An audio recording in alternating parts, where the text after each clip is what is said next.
रामायण में मंथरा का चरित्र रहस्यों से भरा हुआ जो रामायण की कथा को बदल देता है।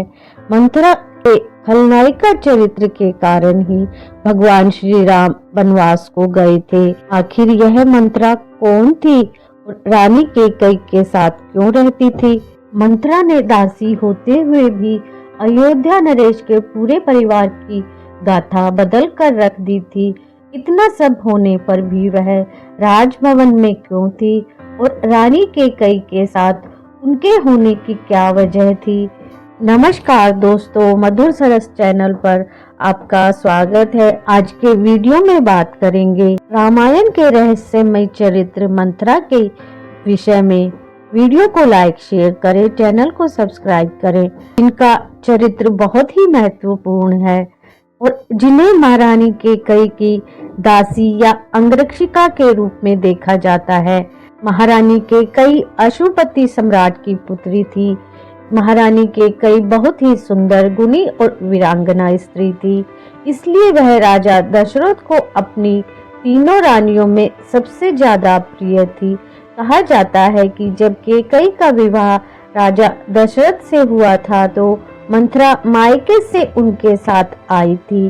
जानते हैं कि मंथरा को कैकेयी अपने साथ क्यों लाई थी और वह कौन थी?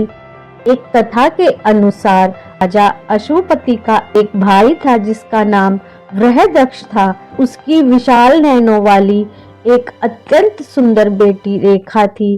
कैकेयी और रेखा बालपन से ही बहुत ही अच्छी सखी थी। वह राजकन्या होने के साथ साथ बहुत बुद्धिमती भी थी, परंतु बाल्यकाल में ही एक रोग ने उसे घेर लिया जिससे उनके शरीर के सभी अंगों ने काम करना बंद कर दिया। चिकित्सकों ने उपचार तो किया, उपचार से वह ठीक तो हो गई, लेकिन उनकी रीढ़ की हड्डी में दोष आ गया जिसके कारण उनकी रीढ़ हमेशा के लिए टेढ़ी हो गई। इस कारण उनका नाम मंथरा पड़ गया। अपने इस दोष के कारण वह अविवाहित थी और कैकेयी के विवाह के समय मंथरा उनकी अंगरक्षिका बनकर अयोध्या आ गई। वाल्मीकि रामायण की माने तो मंथरा एक गंधर्व कन्या थी जिसे इंद्र ने राम जी को वनवास हो इसके लिए पहले से ही कैकेयी के पास भेज दिया था। किंवदंतियों के अनुसार पूर्व जन्म में मंथरा दुदुम्ब नाम की एक गंधर्व कन्या थी।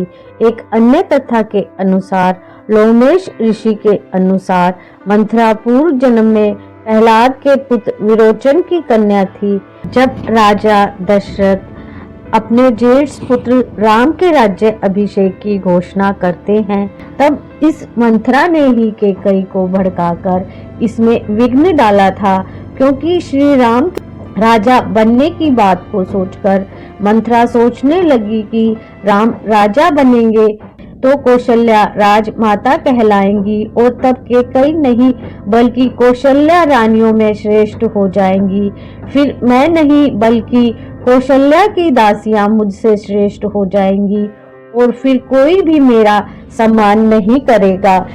फिर मंथरा ने कैकेयी को भड़काना शुरू किया और कहा कि रानी, आप यह मत भूलिए, राम अगर अयोध्या के राज सिंहासन के अधिकारी बने तो भरत राज परंपरा से अलग हो जाएंगे।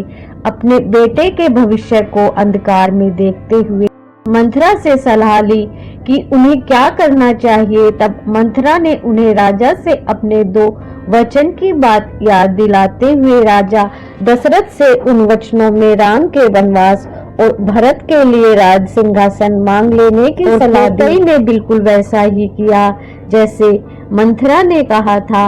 रघुकुल की परंपरा के हिसाब से राजा दशरथ को अपने वचनों का पालन कर राम को वनवास और भरत को राज सिंहासन देना पड़ा। इसके बाद ही राम ने अपने वनवास के दौरान सभी राक्षस असुरों का विनाश कर लंका पर भी विजय प्राप्त किया था।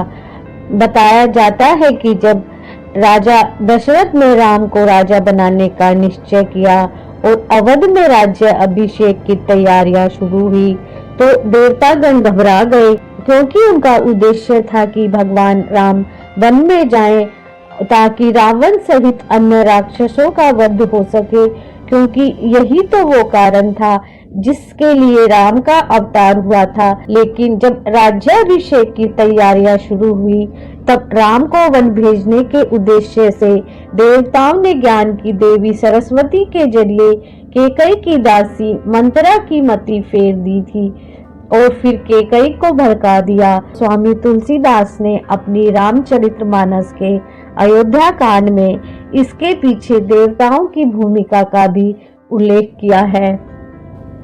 वीडियो को लाइक शेयर करें, चैनल को सब्सक्राइब करें। Thank you for watching. Comment जय श्री राम।